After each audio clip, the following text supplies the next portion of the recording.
Sveiki, mani sauc Reicela, un es esmu medmāsa skolas vecuma bērnu imunizācijas dienestā Rietumjorkšīrā.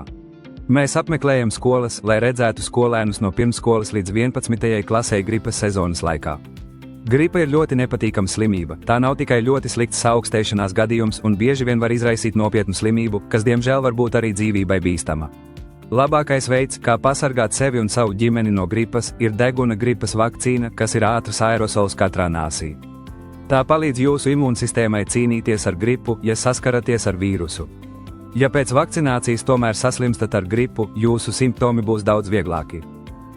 Deguna gripas vakcīna ir dzīva vakcīna un satur cūku želatīna pēdas. Lielbritānijas Islāma medicīnas asociācija un Lielbritānijas Fatvas padome ir atzinušas, ka deguna aerosolu ir pieļaujams lietot.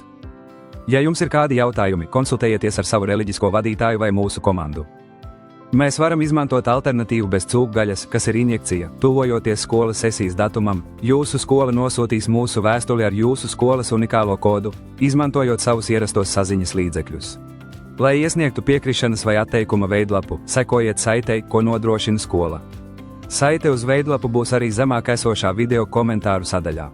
Gan injekcija rokā, gan deguna izsmidzinājums aizņem tikai dažas sekundes. Jūs varat piedzīvot vieglas blakus parādības no injekcijas, piemēram, apsārtumu un sāpīgumu ap injekcijas vietu, nedaudz paaugstinātu temperatūru un sāpošu ķermeni.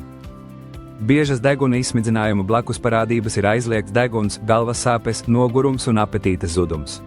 Nopietnākas blakus parādības ir ļoti retas, un par tām varat lasīt vairāk NHS mājaslapā.